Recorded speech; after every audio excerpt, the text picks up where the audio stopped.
My name is Daniel Walker, and I've been coming to Definition for about 9 months. When I was in the 7th grade, so I was about 12 years old, I went to a friend's party. He wasn't saved, his parents, none of them.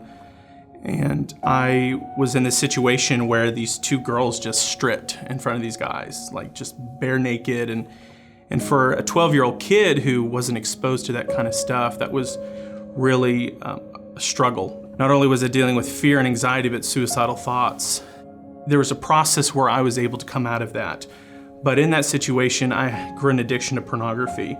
And it was something that I struggled with in middle school, all the way to high school, and even into college. It got to a point where I was getting curious about the gay lifestyle. After I graduated, I was moving to a new city for a job, and I wasn't plugged into a community that would help me in this tough situation that I was involved in. I was living this lifestyle in secret that my family and friends didn't know about while still going to church services. And so for me, it was really difficult because I knew that was not who God created me to be, but I still struggled with that stuff. And I struggled with that for 6 years. I prayed for 6 years that God would heal me of that. And it got to a point last year, I said, God, I just don't feel loved in this. I don't feel that anyone truly accepts me. I went to a pastor at my home church that I grew up in, and I simply messaged him and I said, hey, pastor, I've been struggling with pornography since the 7th grade, and I've been struggling with the same-sex attraction for 6 years, and I said, I've got to tell someone. And when I shared that with him, it was, like I said, it was instantaneous. God completely delivered me. And that's the thing that I try and tell people, why it's so important for us to share our testimony and our struggles. Because the enemy desires for us to take what we're truly struggling with and push it to the corner or sweep it under the rug. And more than anything, he wants us to feel isolated, as if we're the only people who deal with what we're dealing with. I remember late last year, I was like, I've got to tell my family. I can't share my testimony with other people if I don't tell the people who are closest to me.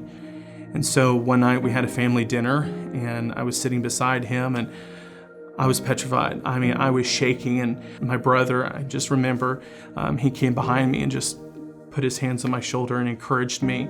And, my brother and I were twins, but we had been so different growing up. And he had his own interests, and I had mine, and we had our own friends. And for him to just acknowledge me in that way, that of anyone that was sitting in that room, I was most scared of what he would think. That's when I realized that, okay, now I've done the first part, then now I have to find a community. We as believers, we're not meant to do this alone. Even Jesus had 12 guys with him who interceded with him, who evangelized with him, who ministered with him. And so 2,000 years later, we need it now more than ever. I actually found out about Definition Small Groups from my brother. And so he kept pestering me about it, to just get in a small group. And for me, I've always been anxious about first meeting people. I love to talk. I'm not a big small talk person. I'd love to have a deep conversation, but talking about the weather or anything like that, it's hard.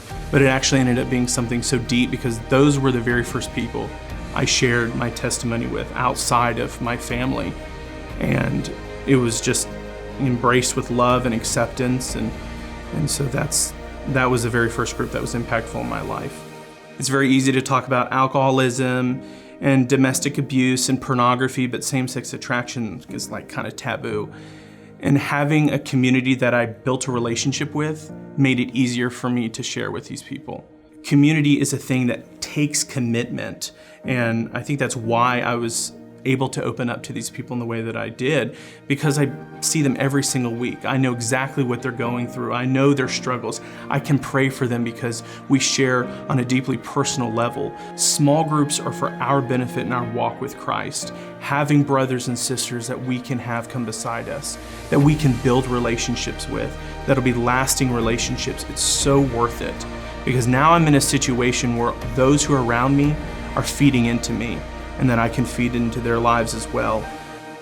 Godly community is life transforming, and that's what it's done for me. It's changed my life, and I'm so glad that my brother pushed me to get involved in a small group.